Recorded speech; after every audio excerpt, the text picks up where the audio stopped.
Introduction to probability. In this video, we'll talk about the most basic rule of probability. I will give you a couple definitions, a formal way of thinking about probability, but then I want to help you to start build the intuition.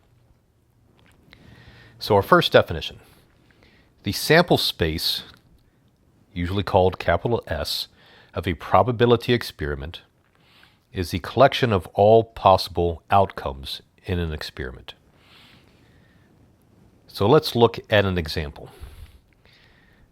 What if we want to find the sample space when a fair coin, heads or tails, 50-50 chance, is flipped twice? So the sample space is all the possible things that could happen. So we could get a head first on the first flip and then another head on the second flip. Or it could be a head first, then tails. Or it could be tail first, then heads. Or it could be tail first and second. And these are the only possible things that we could get. So this is our sample space. And notice that there are four, I'm going to call them, well, not events, but four things. Let's say four things for a general word in the sample space S. That's going to become important pretty soon. An event, E, is any collection of outcomes from a probability experiment. For example, I could say E is, in the same example we just did, having two heads, or 2H. Or another event could be having at least one tail. Some might say something like this, greater than or equal to one tail. But an event is any collection of outcomes from a probability experiment. So let's talk about what probability is.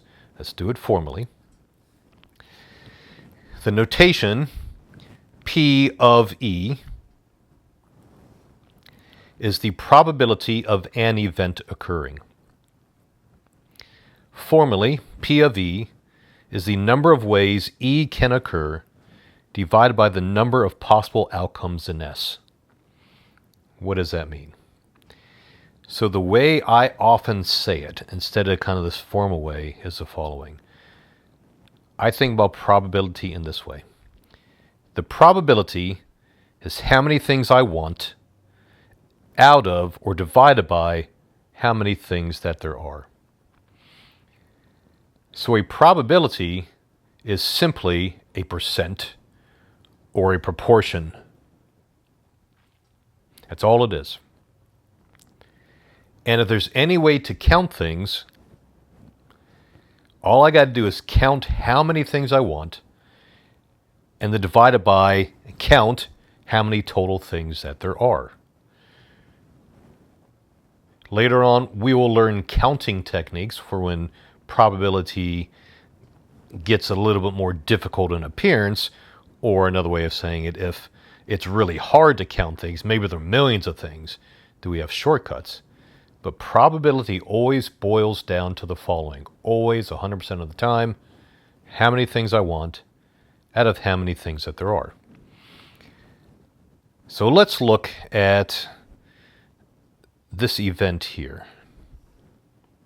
What is the probability of having two heads given my sample space above? Well, it's how many things I want. Two heads. How many times does two heads occur? Well, it occurs once, right? How many total things are there in my sample space? Well, we already counted, but I'll do it again. There are four. And that's all the probability is. How many things I want out of how many total things there are. So what if I look at this one? And I'll write it a little bit different way. What is the probability of at least one tail? We can put words in or we can put symbols in. So what do? I go back up into my sample space and count. Where do I have at least one tail? Well, I got it here, here, and here. So there are 3 of those. And how many total things are there? 4. And that's my probability.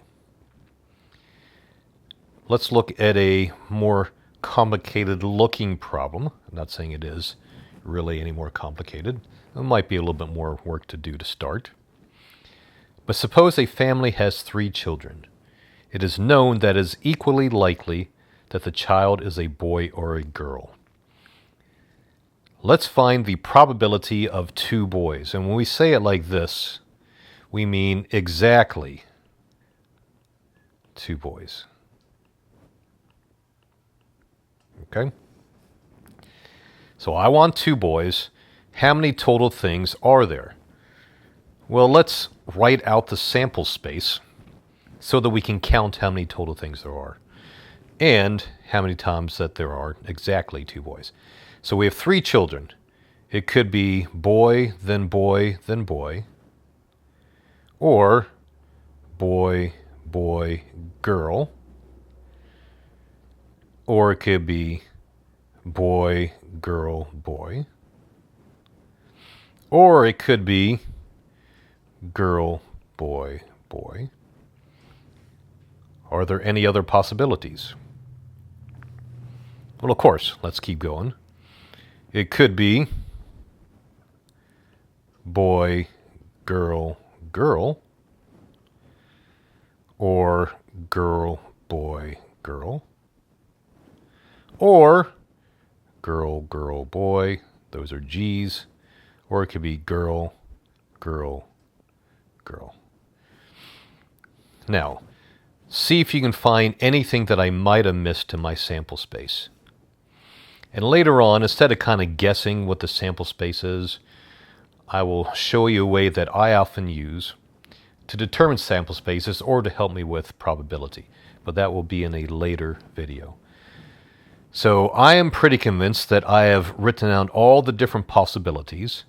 And I know that there are 1, 2, 3, 4, 5, 6, 7, 8 total outcomes.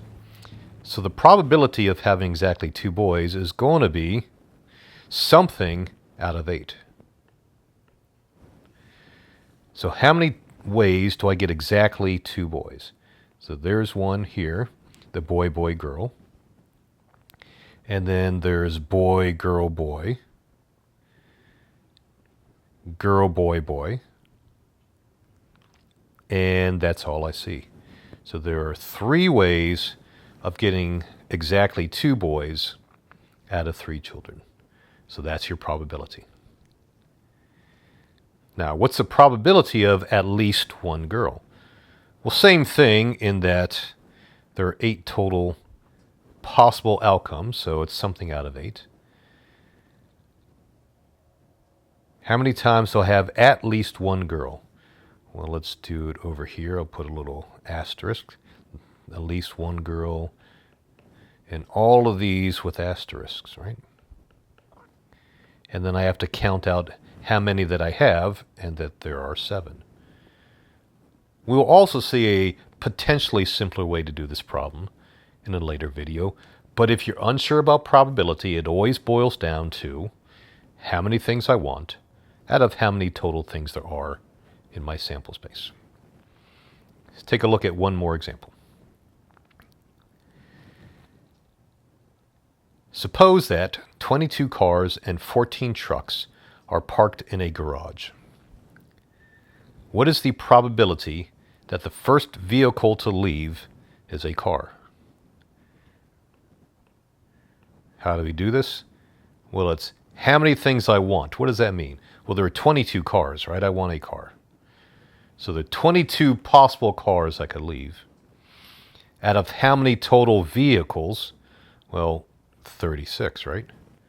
Because there are 22 cars and 14 trucks.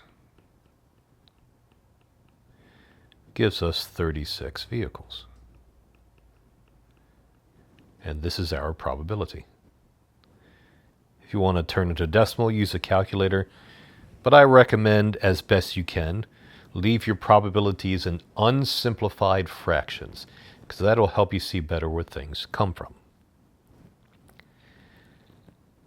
A second part to this problem. Suppose we have 22 cars and 14 trucks to start. What is the probability that the second vehicle to leave is a truck if the first vehicle that leaves is a car? How do we do this? Well, once again, we're going to count how many things we want. So we're looking at a second vehicle, right? And that second vehicle is a truck. Now, the first vehicle that left was a car, so there's still 14 trucks in my garage. But one vehicle is gone, so we don't have 36 total anymore. We only have 35. And that is the probability that we want. How many things that there are down here in the denominator, and in the numerator, how many things that we want.